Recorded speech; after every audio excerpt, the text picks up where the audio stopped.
Hello YouTube. Thank you so much for tuning into my channel.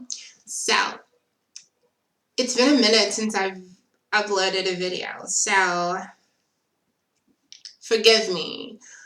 I wanted to make a video about tranny chasers.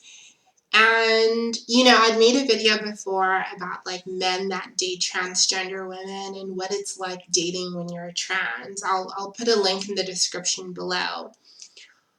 But I realized when I was preparing to make this video that, there are basically two different types of men. You get guys that are genuinely attracted to transgender women, that have sort of made peace with the fact that they find us attractive and want to genuinely date us.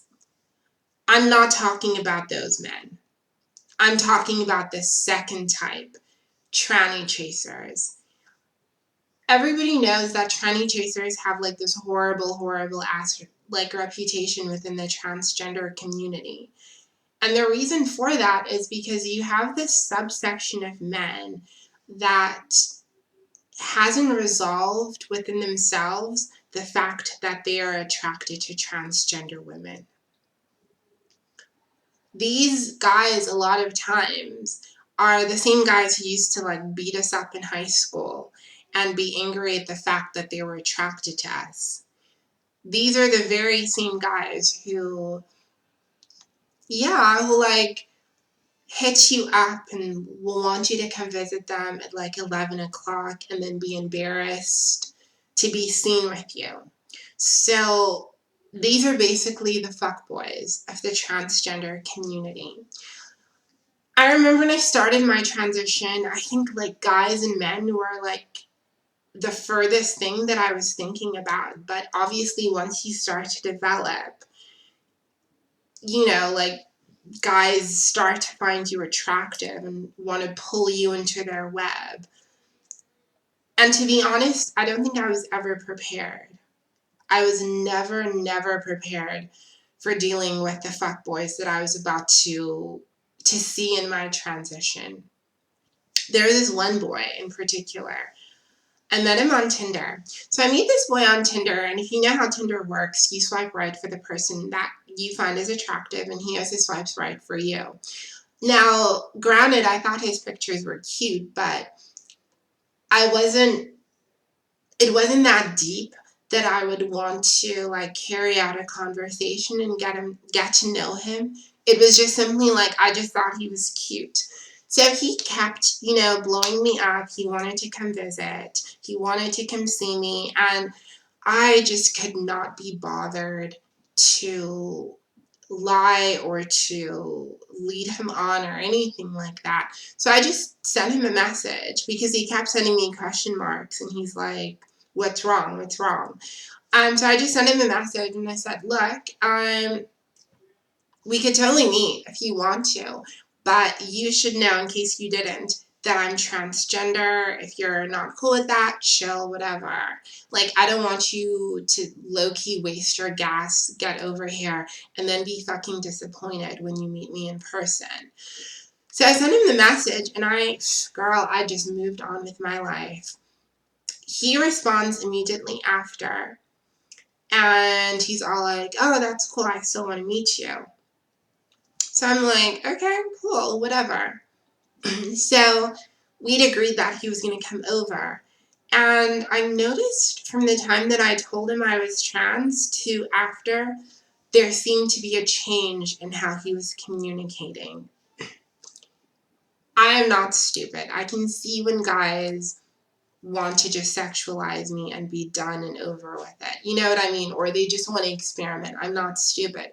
But at the same time, I think the one thing that fucks me up is, and fucks up a lot of transgender girls, is 9 times out of 10, these fuckboys or these tranny chasers are the guys you could never get in high school. They remind you of the guys you could never get in high school. You go back to that time when guys that looked like that and acted like that, or at least for me, never wanted me, and now they're finally wanting to be with me. And it is like flattering, but all that glitters is not gold. Trust me. So he came over. It was pretty much all sexual. There was very little getting to know each other. We hooked up. I'll admit, I had a good time.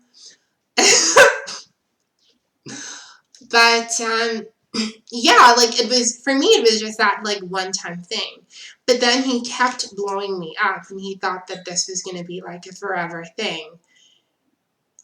And when I did see him again, or the second and the third time, yes, bitch, the third time, then I met up with him. I noticed that whenever he would leave, he'd want to like sprint out of the apartment. No one could see him.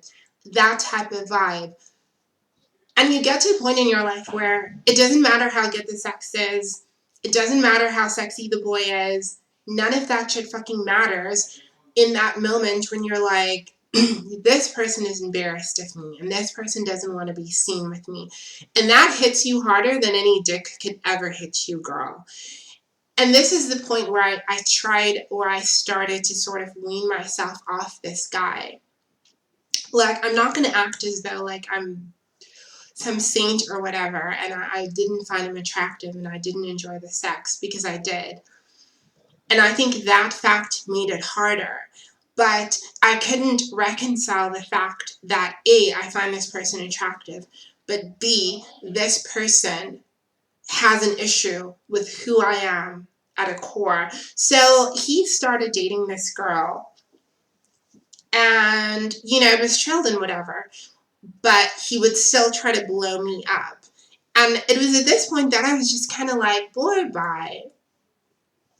And I really tried to sort of move myself further and further away from the mess that I'd allowed myself to get into. And this is the problem. Like, there are all these guys, and I'll see these guys like at work or wherever, who seem to be super, super interested in me, but want to keep it like on the down low and don't want anyone to find out. And despite my best intentions, I keep finding myself in these situations. Like just a couple of weeks back, there was this boy at work. And, he was always really friendly towards me and really, kind and sweet and whatever. And he'd always make an effort to come and talk to me. And I think the first time I'd met him, it was pretty evident. The first time I met this boy, I knew that he wanted to fucking finesse. Like, I knew that he was interested in me. Not to sound arrogant or whatever, but bitch, And I met him at like a party and whatever, and I knew that when I left that party, the other guys would tell him my tea. And I was just kind of like, it's not that deep, bitch. This is the life I signed up for, whatever. Lo and behold, obviously they tell him my tea, but he was still like super, super, super friendly and super, super nice to me. Now, as the year progressed, we kept talking more and more and more, and there was one instant where we both went out together. We went out, we had a night out, and I guess, when I'm drunk, I'm very touchy and flirtatious, and I kiss and I do all of that stuff. And I did it with him, like I made out with him, like we were making out, because he kept hinting that, he was interested. So we ended up making out, and I don't remember the rest. I don't remember the rest of the night, but he took me over to his place. So obviously in the morning, we did what, adults do. So, we do what grown folks do in the morning, and he seemed really into it and really interested in hooking up. But once we'd hooked up, I could sense this fear that he had, that I would tell other people. And he kept saying, please don't tell anyone at work, and obviously I would never say his name or anything like that. I'm just speaking in general terms. But he was like, please don't tell anyone at work. don't tell your roommates this, that, and the other. And I was just kind of like, this isn't what you were saying when we first started to hook up. It's almost as though you started at A, B, C, moved from all the alphabets and went into numbers, bitch. So I'm confused where the disconnect is. You were so super into me, like 8 hours ago, and before we had sex and when we were like hooking up, and now after the deed you realize what you've done and suddenly you are embarrassed. So I was just kind of like, I didn't want to make it deeper than what it actually was, so I was like, fuck it, bitch, it's chilled, whatever. Like, I won't tell anyone that me and you hooked up, don't worry. And he's like, cool, and he's cool. And then he was trying to get me, obviously, to get the fuck up out of his apartment, basically. Not in so many words, but obviously he was like, oh, you should get going now. I'm going to have lunch, this, that, and the other. Because I think in his mind, he was probably worried about his roommate coming back. I get it, whatever. I got my stuff, and he stays on like the fourth story. I didn't know this at this time. He's at the fourth story, and he was just like, you're just gonna go downstairs and turn left. Lo and fucking behold, 4 flights of stairs. He's in a motherfucking complex with this extremely convoluted route out of the fucking complex to go get the Uber. So I'm fucking lost like a headless chicken looking for my Uber. And I'm thinking, common decency, if you were any type of guy, you would have walked me out. Show me where I can get the Uber, because you understand this complex is fucking convoluted. Anyways, he doesn't. I managed to find my Uber. And I remember, like, I wouldn't even say pissed off, like, and definitely not pissed off at him. I think more pissed off at myself that I keep finding myself in these situations with these guys who want to fucking experiment. And it's annoying because you have somebody who wants to be with you in a sexual way, but is embarrassed of who you are. Is like fucking embarrassed of who you are, doesn't want anyone to know that he gets down with you like that. And then I still allow him to have access to my body. You know what I mean? And look, obviously I'm not proud of these stories that I tell, but this literally feels like a diary for me, and sometimes I just have to let this shit out, or else it's gonna fucking make me crazy. But I guess in as much as I was angry with myself or angry at the situation, there's always a part of me that'll always understand where it comes from. I went through hell and high water to get to the point where I am in transition. Went through bullying and all of that shit and being victimized in so many ways, that those few times where you feel affection from somebody else, those few times where you feel like somebody is interested in you, those few times that you feel like somebody wants to be with you, are so overwhelming that you're almost willing to overlook what's right in front of you. And the truth is, like,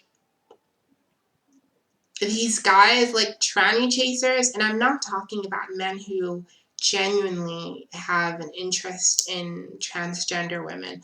I'm talking about tranny chasers who want to experiment with you, who want to get all of the kicks and low-key want to kick you down while doing it. It always enters my mind, especially when I used to hook up with the first guy, with the Tinder guy, that if we had to be in a situation where people found out that we had hooked up, how sure am I that this guy's not going to fucking want to beat me up? Because it happens all of the time. This is how a lot of transgender women like myself end up losing their fucking lives. These guys get called out, and then they want to turn on the very same girl, and they're like, no, she fucking tricked me, and then they want to kick your head in.